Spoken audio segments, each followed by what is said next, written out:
Assalamu alaikum dear students. In the previous class, we have actually deduced the concept and that is distance of a point from a plane. एक given plane आपके पास होता है, एक given point आपके पास होता है और उस पॉइंट से लेके उस प्लेन तक की जो परपेंडिकुलर डिस्टेंस होती है वो किसके बराबर होती है और कैसे कैलकुलेट करेंगे ये हमने प्रीवियस क्लास में देखा है. Distance of a point from a plane, right? So if you have a point P of x1, y1, z1 and if you have the plane ax plus by plus cz plus d is equal to 0 in its general form, then the distance, the perpendicular distance is given by the expression that's mod of ax1 plus by1 plus cz1 plus d divided by square root of a square plus b square plus c square. This expression will give you the shortest, the perpendicular distance of a point P to the plane where the perpendicular intersects meets the plane at point N, right? So the expression for calculating the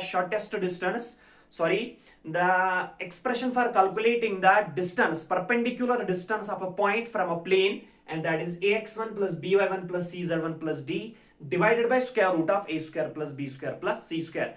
तो इसी तरह हम दो planes के बीच में भी ये जो है डिस्टेंस कैलकुलेट कर सकते हैं. अगर हमारे पास एक प्लेन है a1x plus b1y plus c1z plus d1 equal to 0, दूसरा प्लेन है a2x plus b2y plus c2z plus d2 is equal to 0, then we will choose a point on one of the two planes. इन दो planes में से एक plane को हम consider करेंगे और उस पे चूज करेंगे एक point. By taking x equal to 0, y equal to 0, you will get the value of z there. तो वहां से कोऑर्डिनेट्स आएंगे उस पॉइंट के, फिर उस पॉइंट और उस दूसरे प्लेन के बीच में निकालेंगे distance, perpendicular distance of a point from a plane. तो वही जो पॉइंट और प्लेन के बीच में डिस्टेंस होगी वही दो प्लेन्स के बीच में भी डिस्टेंस होगी. तो that was all about the previous class and that is now we are going to start the next concept of this three-dimensional geometry, and that is intersection of two planes. We are on the section planes and there we have to deduce another concept, that is discuss another concept which is intersection of two planes. दो planes आपस में intersect कब करते हैं? तो जब वो intersect करेंगे तो किस along वो intersect करेंगे. तो यही हमने इस टॉपिक में, आज के टॉपिक में पढ़ना है. तो since we know that two lines intersect at a point, दो लाइन्स को अगर हम इंटरसेक्ट कराएंगे वो डेफिनेटली एक फिक्स्ड पॉइंट पे इंटरसेक्ट करेंगी. लेकिन क्या दो प्लेन्स भी एक ही पॉइंट पे इंटरसेक्ट करेंगे? नहीं जिगरा, प्लेन्स में कुछ अलग चीज है. प्लेन्स में आपके पास है, सपोज आपके पास प्लेन फर्स्ट है, प्लेन सेकंड है. Left hand is an example of plane first, right hand is suppose an example of plane second. और अगर ये प्लेन्स आपस में इंटरसेक्ट कर रहे हैं, ऐसे ये आपस में इंटरसेक्ट कर रहे हैं, तो they will not intersect at only one point. ये एक ही पॉइंट पे इंटरसेक्ट नहीं करेंगे, ये एक लाइन के अलोंग इंटरसेक्ट करेंगे, right? So two lines intersect at a point but two planes intersect along a line. तो फॉर इंस्टेंस आपके पास एक प्लेन है just like this your plane first, suppose it is known as pi1. Similarly आपके पास एक दूसरा plane होगा, वो दूसरा प्लेन हम ऐसे बना लेंगे.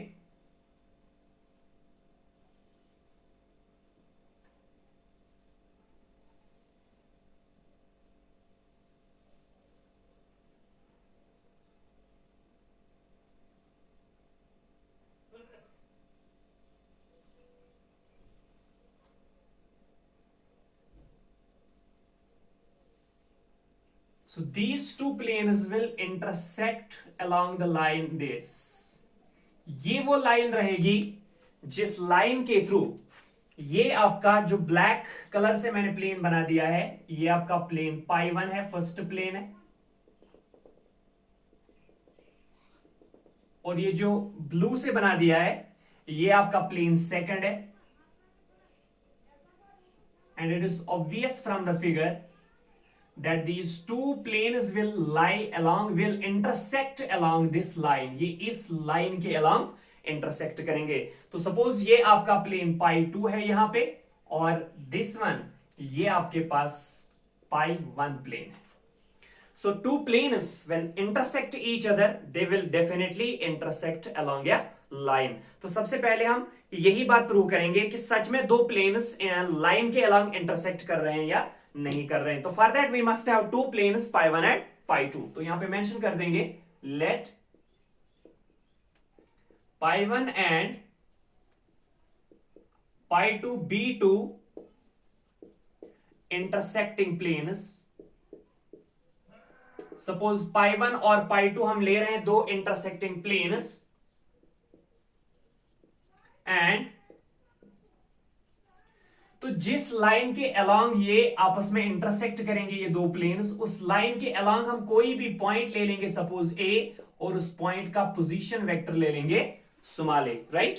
So point A is actually a point which lies on the line of intersection of two planes, because when two planes intersect they definitely intersect along a line, और उस लाइन के along, उस line पे हमने एक point लिया है capital A with its position vector as small a vector, and let small a vector be the, yes, what is that? Position vector of, is the position vector of a point lying on the, is the position vector of a point which lies on the line of intersection, which lies on the line of intersection of planes pi 1 and pi 2।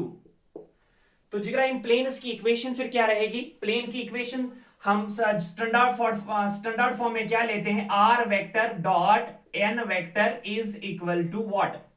D. ये standard form में लेते हैं, लेकिन यहां पर हम point की बात कर रहे हैं, तो दोनों प्लेन्स इस पॉइंट में से पास हो रहे हैं, लिहाजा हम यहां पे स्टैंडर्ड फॉर्म की बात नहीं करेंगे, बात करेंगे one point of equation of plane की। तो क्या होती है वो? R vector minus A vector dot N vector is equal to 0। R vector minus A vector dot N vector is equal to 0 is actually the equation of that plane which is passing through a given point and is perpendicular to a given vector, right? So here r vector is the position vector of any point lying in the plane, a vector is the position vector of that point through which the plane passes, and n vector is normal to the plane, or we can say that perpendicular to the plane, right? तो जीरा ये equation अगर हम देखेंगे plane पाई 1 के लिए और plane पाई 2 के लिए, तो क्या बनेगी? प्लेन पाई 1 के लिए यही इक्वेशन बनेगी, R vector minus A vector dot N one vector is equal to 0। क्यों? क्योंकि आर वेक्टर कोई भी पॉइंट ले लो, ए वेक्टर क्या है? Position vector of the point through which the plane passes. तो ये पॉइंट ए जो है जिसका पोजीशन वेक्टर स्मॉल है, ये प्लेन पाई 1 में भी लाई कर रहा है, प्लेन पाई 2 पे भी लाई कर रहा है, इसलिए प्लेन पाई 1 भी इस पॉइंट में से पास होगा और प्लेन पाई 2 भी इस पॉइंट में से पास होगा। तो ये चेंज नहीं होगा, ये ऐसे ही रहेगा। But n1 here, n1 is the normal to plane first, similarly n2 would be normal to plane second। तो इन दो प्लेन्स की इक्वेशन फिर क्या बनेगी? yes, therefore the equations of the planes, therefore the equations of the planes are, तो इन planes की equations क्या बनेगी? yes, फर्स्ट प्लेन की इक्वेशन बनेगी R vector dot A vector, R vector minus A vector dot N one, क्योंकि first plane है तो n1 is perpendicular to first plane is equal to 0। we are keeping this equation as equation number first। and दूसरे plane की equation क्या बनेगी? यही r vector minus a vector, क्योंकि दूसरा प्लेन भी इसी पॉइंट में से पास हो रहा है जिसका पोजीशन वेक्टर है small a। So r vector minus a vector dot n2 vector is equal to 0। we are keeping that equation as equation number second, right? So these are the equations, these are the two equations of planes pi 1 and pi 2 from the given condition that when they are intersecting they must intersect। यहां पे हम पहले prove करेंगे कि सच में ये intersect करेंगे along a line or not। so एक प्लेन की इक्वेशन ये और दूसरे प्लेन की इक्वेशन ये, लेकिन अगर इन इक्वेशंस को देखा जाए, देखो जिगर आर वेक्टर माइनस ए वेक्टर एक वेक्टर है, n1 एक दूसरा वेक्टर है, दो वेक्टर्स का ये भी नॉन जीरो वेक्टर होगा, ये भी नॉन जीरो वेक्टर होगा, तो दो वेक्टर्स का डॉट प्रोडक्ट 0 के बराबर है। तो इसका क्या मतलब? ये दोनों वेक्टर्स आपस में परपेंडिकुलर होंगे। अब यही वेक्टर आर वेक्टर माइनस ए वेक्टर डॉट n2 ये भी 0 के बराबर है, इसका मतलब r minus A perpendicular to n1 है, लेकिन इसका मतलब r vector minus A vector is perpendicular to n2 also. So implies यहां से हमें क्या मिलेगा, r vector minus A vector is perpendicular to both, yes, n1 and n2 is perpendicular to both n1 and n2. सो जिगर r vector minus ए vector, क्योंकि r minus ए dot n1 zero के बराबर है, इन दो वेक्टर्स का डॉट जीरो के बराबर है, ये आपस में परपेंडिकुलर होंगे. इन दो वेक्टर्स का डॉट आपस में ये डॉट प्रोडक्ट जीरो के बराबर है, तो ये दो वेक्टर्स आपस में परपेंडिकुलर होंगे. इसका मतलब ये r माइनस ए वेक्टर जो है ये n1 पे भी परपेंडिकुलर है और n2 पे भी परपेंडिकुलर है. अब सपोज आपके पास दो वेक्टर्स है, ये आपका n1 वेक्टर है और ये आपका n2 वेक्टर है, and suppose they are inclined with some angle, right. और r माइनस ए वेक्टर एक ऐसा वेक्टर है जो इन दोनों वेक्टर्स पे परपेंडिकुलर है. Is that clear? लेकिन अगर देखेंगे ये n1 है, ये n2 है, इनके बीच में जो एंगल है वो सपोज थीटा है, तो अगर इन दो वेक्टर्स का हम क्रॉस कर देंगे वो क्या आएगा, a vector which is perpendicular to both of them. एक ऐसा वेक्टर जो इन दोनों वेक्टर्स पे परपेंडिकुलर आएगा, राइट. अब ये कह रहा है कि ये वेक्टर r वेक्टर माइनस, तो ये n1 वेक्टर है, ये n2 वेक्टर है, ये क्या फिर रहेगा n1 क्रॉस n2. अब ये कह रहा है r minus A is perpendicular to both n1 and n2. एक और दूसरा वेक्टर है जिसका नाम है r वेक्टर माइनस ए वेक्टर, वो भी n1 और n2 पे परपेंडिकुलर है. तो जब वो n1 और n2 पे परपेंडिकुलर है तो ऑब्वियसली क्या होगा, अगर एक दूसरा वेक्टर भी इन दो वेक्टर्स पे परपेंडिकुलर होगा तो वो दूसरा vector r vector minus A vector and n1 cross n2 ये आपस में क्या होंगे, पैरेलल होंगे. Are you getting me? So यहां पे implies r vector minus A vector is parallel to n1 cross n2, right? Because it is perpendicular to both n1 and n2, so it must be parallel to their cross product. That is r vector minus a vector is parallel to n1 cross n2. तो जिगर आपके पास एक vector है r vector minus a vector, दूसरा vector है n1 cross n2, ये दो वेक्टर्स आपस में पैरेलल हैं, तो पैरेलल वेक्टर्स एक स्पेशल कंडीशन को होल्ड करते हैं, क्या, कि one vector must be the scalar multiple of other. So implies one vector that is r vector minus a vector must be equal to some scalar times, suppose lambda times n1 cross n2, where lambda is a scalar or a real number. Is that clear? So implies यहां से क्या मिलेगा, r vector minus a vector is equal to lambda times n1 एक vector है, n2 एक vector है, दो vectors का क्रॉस कर दो तो एक वेक्टर आएगा. सपोज उस वेक्टर का नाम हम यहां पे रखेंगे b, where b vector is equal to n1 cross n2. So implies हमें क्या मिल रहा है यहां से, yes, r vector. So r vector ये यहां पे माइनस ए वेक्टर है, उसको RHS में ले लो तो क्या बनेगा, r vector is equal two plus A vector plus lambda times b vector, या इस b के बदले आप v वेक्टर भी लिख सकते हो. तो हमें क्या मिला, r vector is equal to a plus lambda times v या t times v. So r is equal to a plus t times v क्या होता है, vector equation of a straight line in one point form, which is the vector equation of straight line in one point form. So which is the vector equation of straight line, which is the vector equation of straight line, which is the vector equation of straight line in one point form, in one point form. So that is actually the vector equation. हमने दो planes को simplify कर दिया, दो intersecting planes को आपस में simplify कर दिया, तो हमें क्या मिला, r vector is equal to a plus lambda times b और lambda times v, and r vector is equal to a plus lambda times v और t times t times v is actually the, yes, equation of a line, equation of a straight line passing through a given point and parallel to a given vector. हमारे पास एक line थी जिसकी हमने equation निकाली थी, जो एक point में से पास हो रहा था, जिसका पोजीशन वेक्टर था a, और एक और वेक्टर था वहां पे v which is parallel to the line. तो इस लाइन की इक्वेशन क्या आई थी वहां पे, a into yes r vector is equal to a vector plus t times v vector. तो वो ये इक्वेशन भी बिल्कुल इसी फॉर्म में, इसलिए ये इक्वेशन रिप्रेजेंट क्या करेगा, a straight line. So which is the vector equation of straight line in one point form. हमने दो इंटरसेक्टिंग प्लेन्स को सॉल्व कर दिया, निकल के आया एक स्ट्रेट लाइन। इसका क्या मतलब, when two planes intersect they must intersect along a line and in no point outside that line, right. तो यहां पे मेंशन कर देंगे, thus if two planes intersect,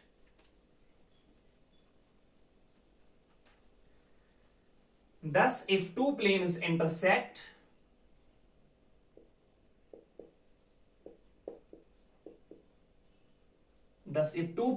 intersect, they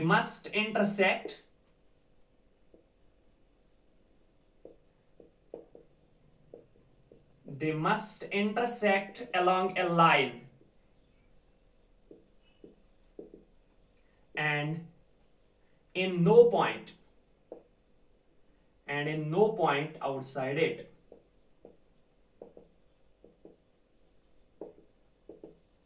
यानी दो प्लेन्स अगर आप इंटरसेक्ट कर रहे हैं तो वो दोनों प्लेन्स सिर्फ एक लाइन के अलॉन्ग इंटरसेक्ट करेंगे। यानी there is actually point of intersection between two lines, but there is actually line of intersection between two planes।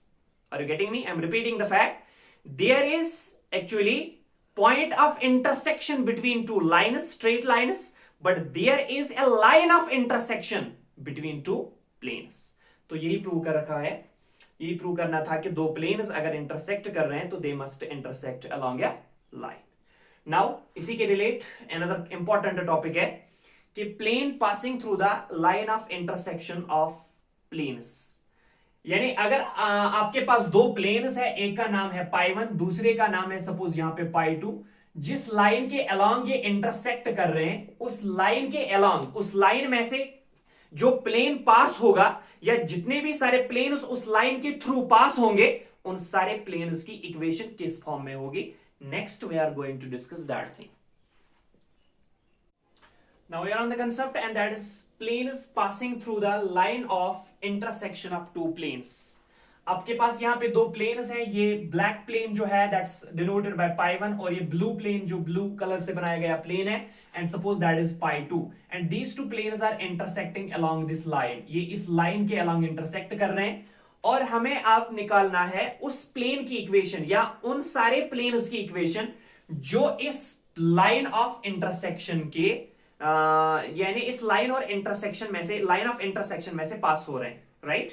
So that is, we are actually dealing with the planes which are passing through the line of intersection of planes pi 1 and pi 2। तो उस plane या उन planes की क्या equation रहेगी जो दो planes के लाइन ऑफ इंटरसेक्शन में पास हो रहे हैं, right. So we are considering two planes pi 1 and pi 2। सो सबसे पहले यहां पे मेंशन कर देंगे, let pi 1 and pi 2 be two intersecting planes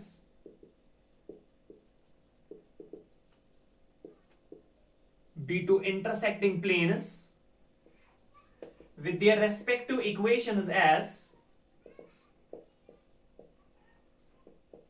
suppose इनकी respective equations जो हैं,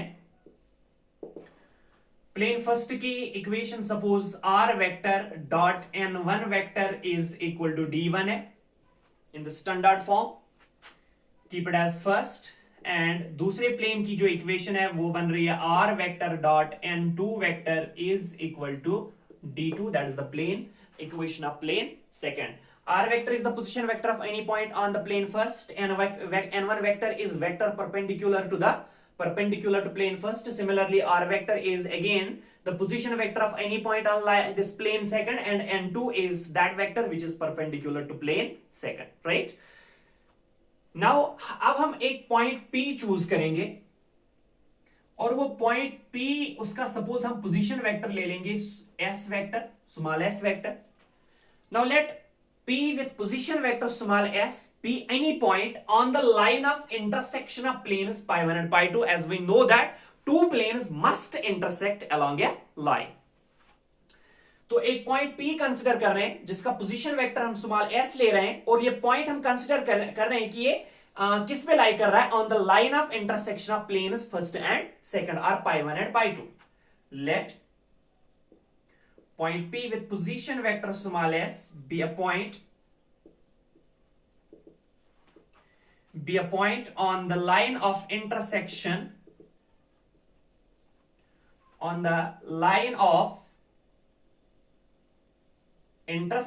of planes first and second.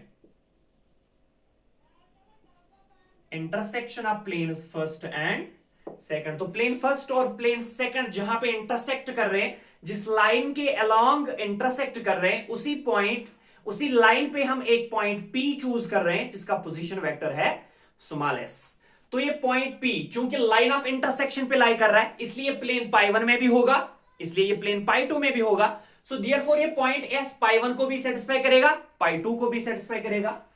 Therefore P satisfies both the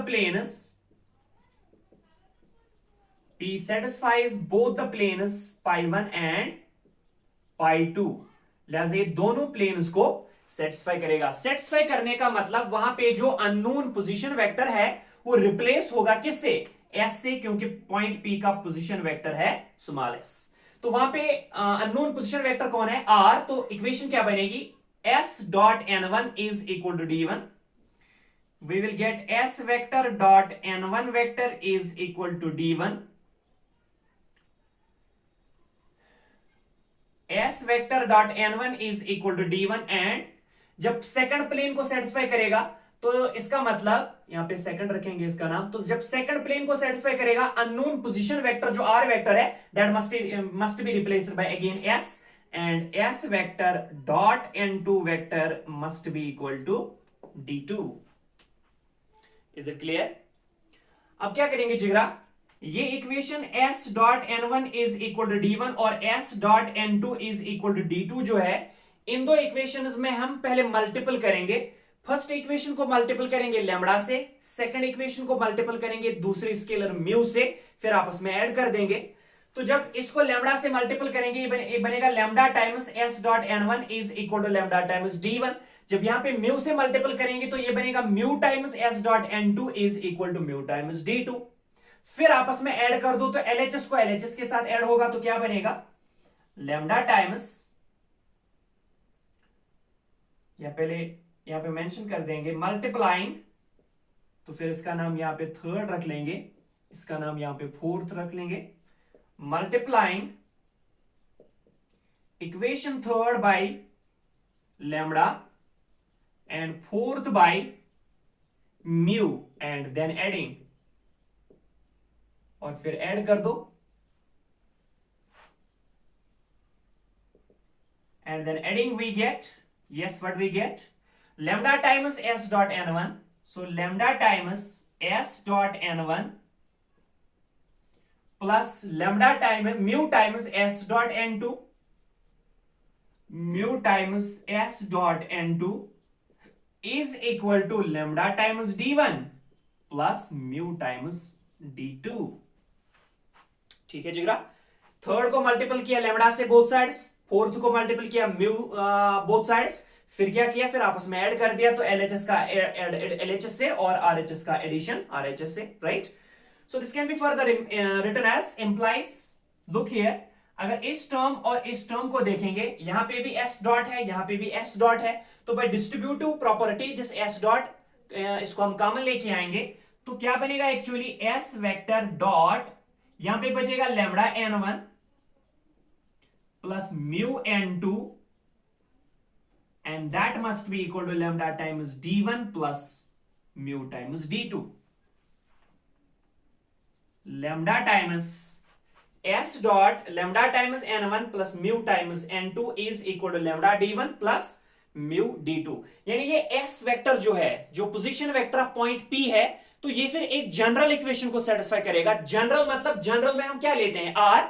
so point P with position vector small s satisfies the equation r dot lambda times n1 plus mu times n2 is equal to lambda d1 plus mu d2।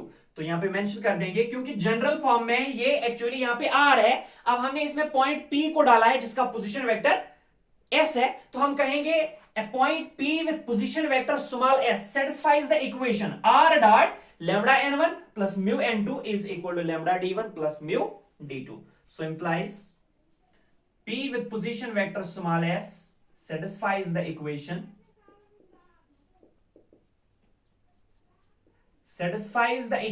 yes r dot क्या है actual equation, r dot lambda s1 plus mu s2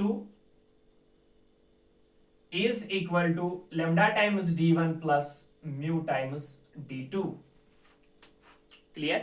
लेकिन जिगरा r dot अगर lambda times s1 आपके पास vector है, s2 आपके पास vector है, दो वेक्टर्स का सम फिर से एक वेक्टर के बराबर आ रहा है। सो सपोज अगर इस वेक्टर को आप n से डिनोट करोगे तो ये इक्वेशन बनेगी r dot n is equal to d, और इसको d से डिनोट करोगे तो ये बनेगा r dot n is equal to d। r dot n is equal to d क्या होती है, इक्वेशन ऑफ अ प्लेन। तो ये भी रिप्रेजेंट करेगा equation of a plane.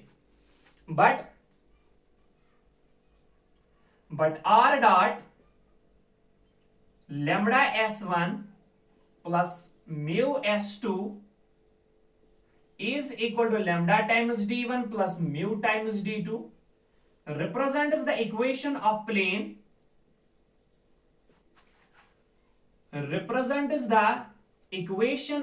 plane, suppose इस प्लेन का नाम हम रखेंगे पाई 3 से pi 3,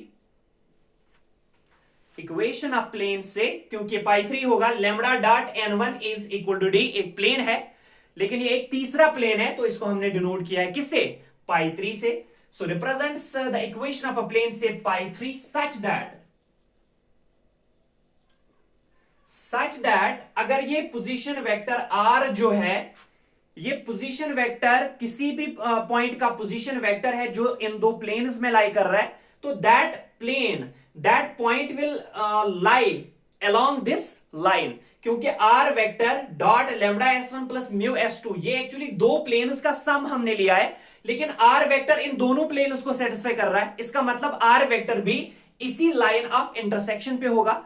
so such that if the position vector r a point satisfies the equation of pi 3, then it also satisfies the equation of planes pi 1 and pi 2. So represents the plane say pi 3 such that if r vector is the position vector of a point on pi 3, then it is the position vector of a point on pi 1 and pi 2. तो जिगरा जो plane पाई 1 और पाई 2 का की जो line of intersection, common line of intersection है, उस पे कहीं पे एक पॉइंट लाई कर रहा है। सपोज उस पॉइंट का पोजीशन वेक्टर है स्मॉल आर वेक्टर, लिहाजा ये स्मॉल आर वेक्टर प्लेन पाई 1 में भी होगा, प्लेन पाई 2 में भी होगा। अब हमें मिली एक तीसरे प्लेन की इक्वेशन जो किस फॉर्म में है, r dot lambda times s1 plus mu times s2 is equal to lambda d1 plus mu d2। ये एक तीसरा प्लेन होगा और ये तीसरा प्लेन भी इसी लाइन में से पास हो रहा है। क्यों? क्योंकि r उस प्लेन को सेटिस्फाई कर रहा है। r कहां पे है? लाइन ऑफ इंटरसेक्शन पे। जब r है लाइन ऑफ इंटरसेक्शन पे, r इक्वेशन ऑफ पाई 3 को भी सेटिस्फाई कर रहा है, इसलिए पाई 3 भी होगा pass through the line of intersection, right. So that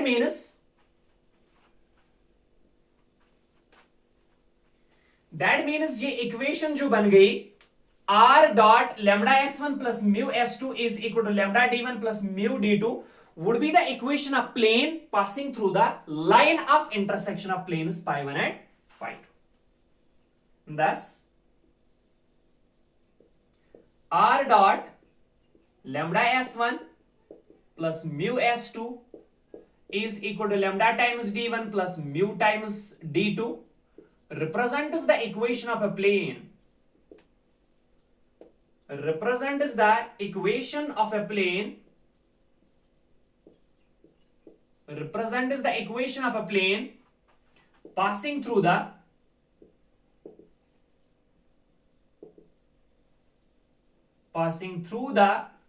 line of intersection, passing through the line of intersection of planes, yes, pi 1 and pi 2. तो क्या रहेगी उस प्लेन की इक्वेशन जो दो प्लेन्स के लाइन ऑफ इंटरसेक्शन में से पास हो रहा है? R dot lambda s1 plus mu s2 is equal to lambda d1 plus mu d2. तो ये एक्चुअली क्या है? ये एक्चुअली दो प्लेन्स की लीनियर कॉम्बिनेशन है.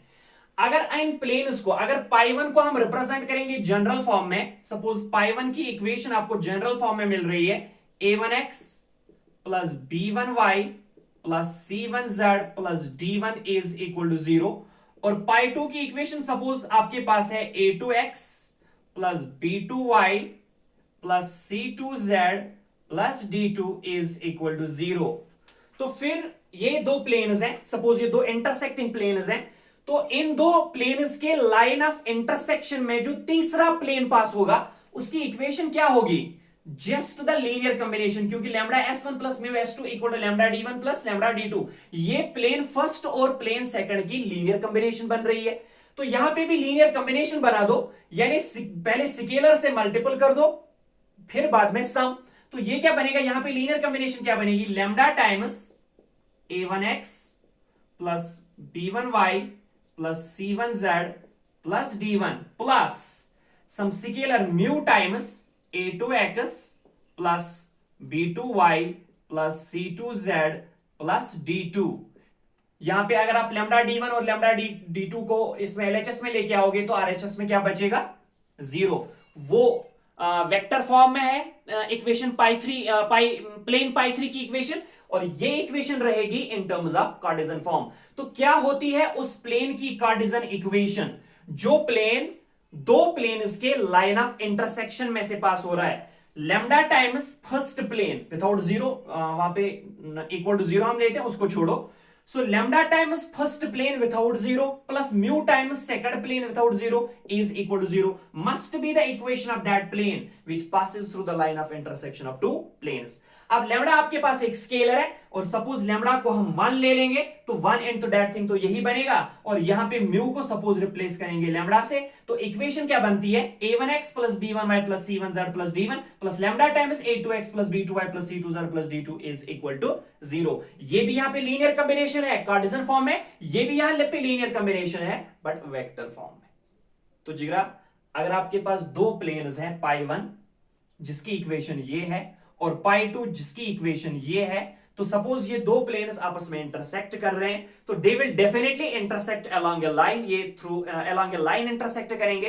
तो उस लाइन में से अगर आपको कोई तीसरा प्लेन या बहुत सारे प्लेन्स पास करने होंगे, उन सारे प्लेन्स की इक्वेशन किस फॉर्म में होगी? a1x plus b1y plus c1z plus d1 plus lambda times a2x plus b2y plus c2z plus d2 is equal to 0. यानी लीनियर कॉम्बिनेशन बना दो उन सारे प्लेन्स का और फिर उसको 0 के बराबर ले लो. वो जो इक्वेशन ऑफ नई इक्वेशन ऑफ प्लेन बनेगी वही रहेगी equation of plane passing through the line of intersection of two planes. तो रिमार्क में हम यहां पे मेंशन कर देंगे the equation of plane, the equation of plane passing through the